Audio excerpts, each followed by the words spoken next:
Hi, my name is Sanna Hellstrom. I'm coming to you from my kitchen in Stockholm, Sweden. It's a gray, sort of dark December day. We're having the darkest days up until I think the 22nd of December, I don't know exactly what day, but somewhere around there is where the days are the darkest. That means that the sun comes up really late and sets very early. Unfortunately, this winter we're having no snow, not yet, which makes it extremely dark, and it really it influences people to well, it really uh, how do you say that? It just really makes the Swedes an unhappy kind of people. So, but we're hoping for snow. When the snow comes, there will be light. So, why am I doing this video today? Well, I'm doing it because I realized that I started out on a habit that I was going to make 90 videos, a video a day for 90 days, and I didn't. I've set out to do that twice.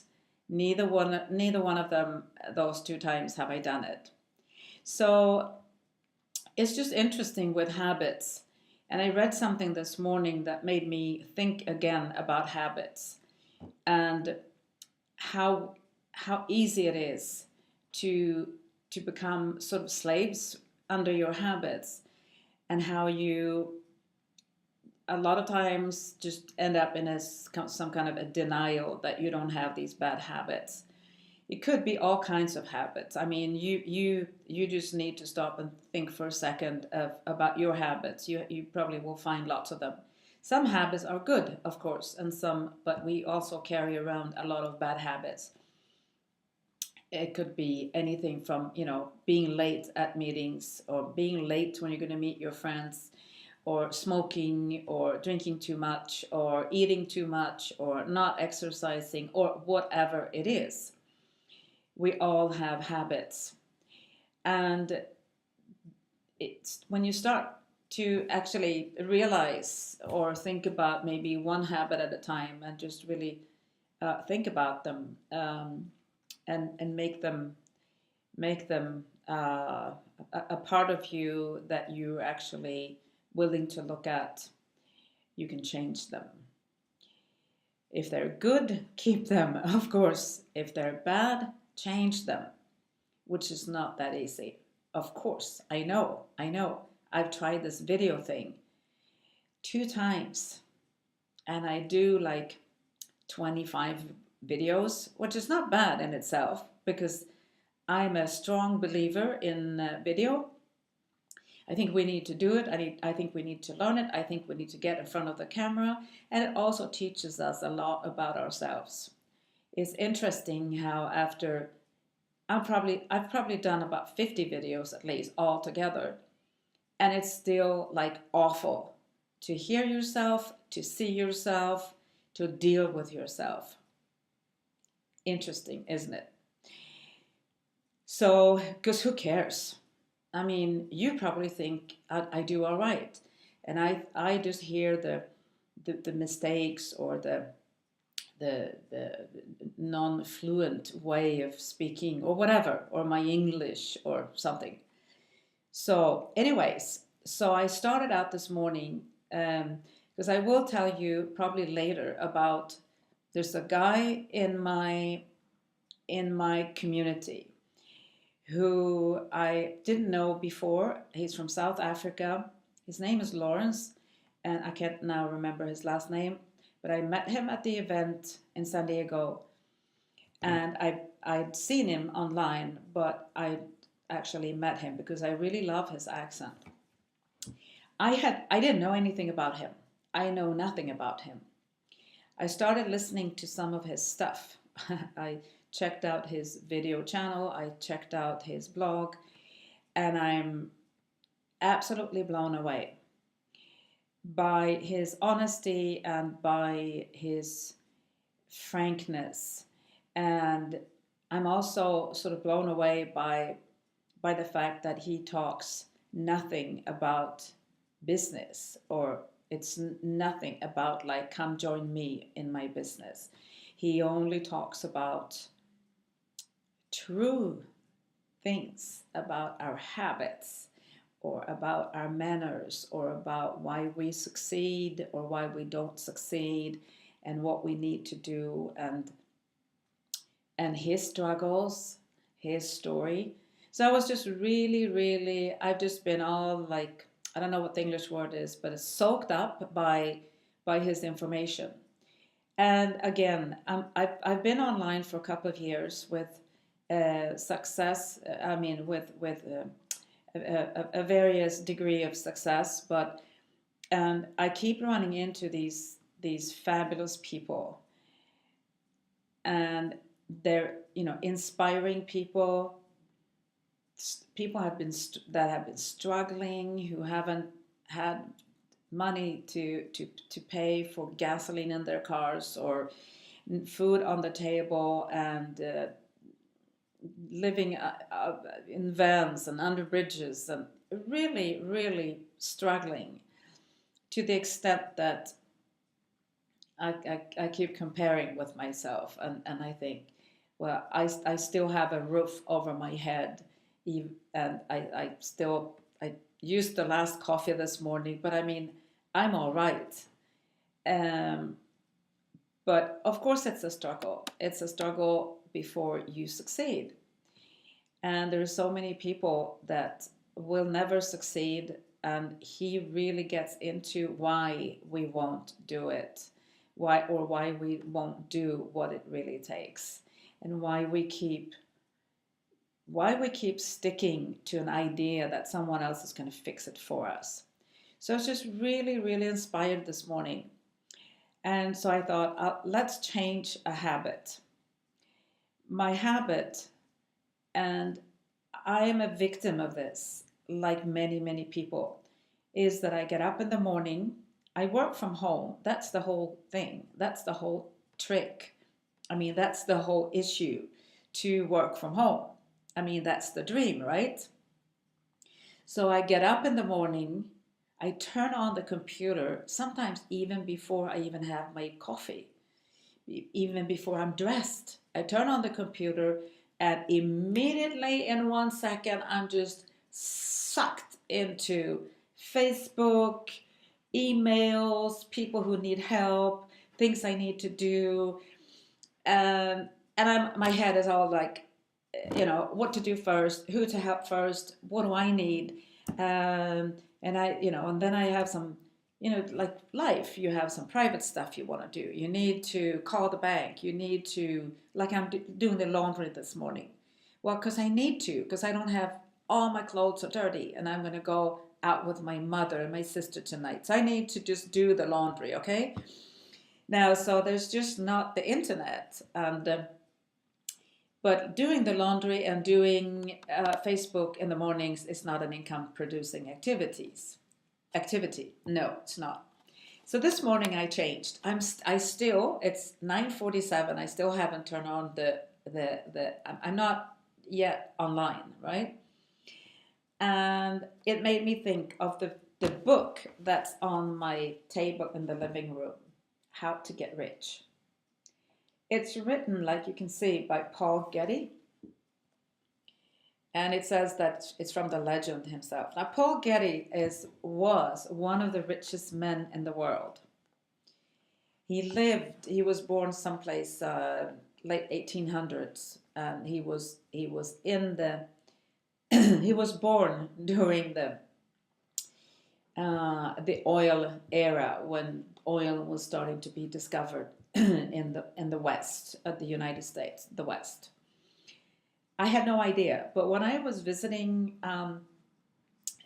my good friend John in Los Angeles, he took me to the Getty Museum, which was just a beautiful place. And this Getty Museum was actually donated by Paul Getty, and that's where I got the book.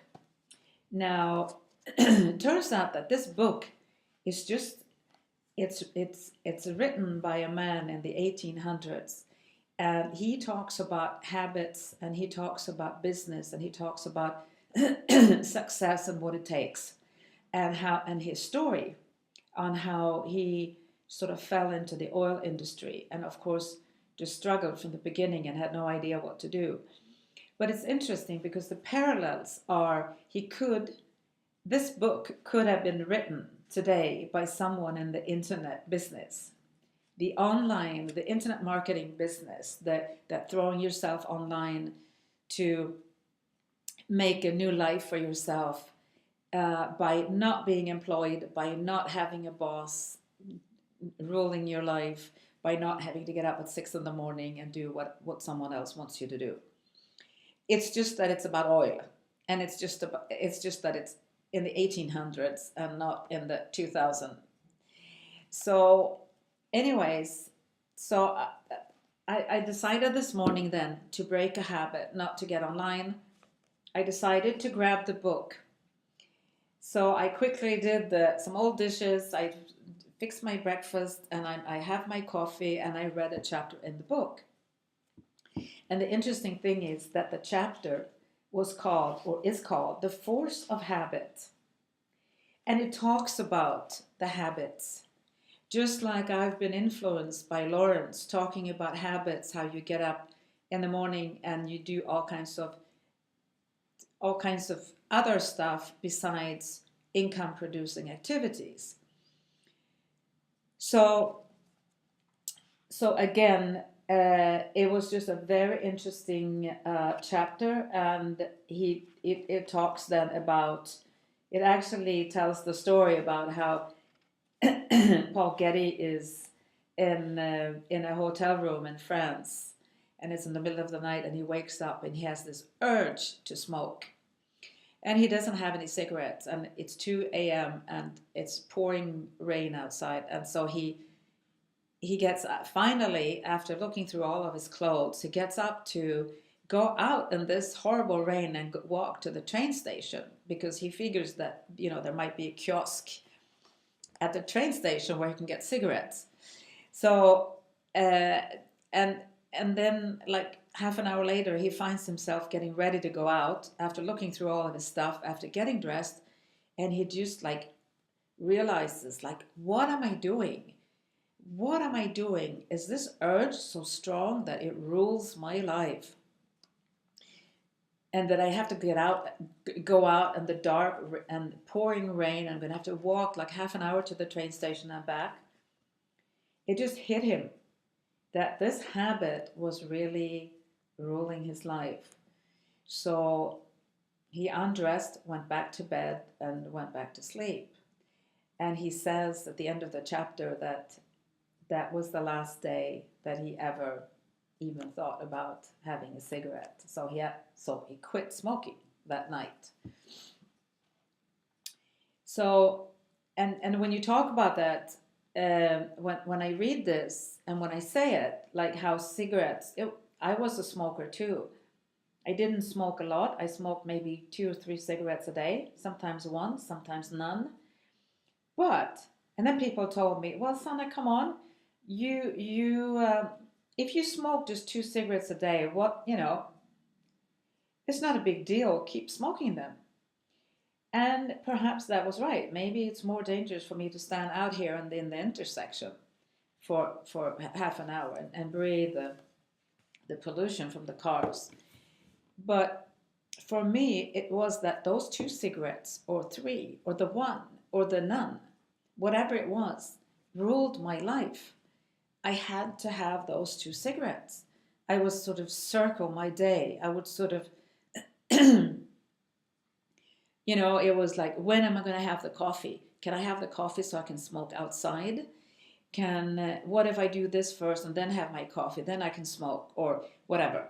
You know what it's like. And I'm also brought up in a home where there's been a lot of smoking and a lot of drinking. And I know these habits. I know them when I see them. I was in a relationship with someone who drank too much. I could immediately see the habit, the excuses, the how to get that drink. So I found I found this to be so interesting this morning that I actually then got up and did the book, read the book, and made my coffee and read this chapter. And I'm not yet online, so I'm going to do the video first. That's going to be what I call an income producing activity because now I'm going to make sure that I get it uploaded and to my video channel, and also to another to a couple of places. And right, this turned into be a 16-17 minute long video. I know the recommendation is to do short videos. Excuse me. And I usually try to stick to under 3. But again, I was so inspired by Lawrence because he does long videos. And when he talks, you listen. So I thought, well, how come I listen to him? Well, it's because he talks about interesting stuff. And he talks about things that actually challenges you.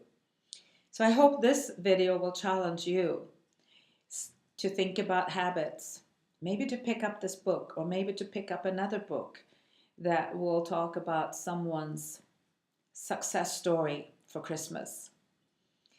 And so I will now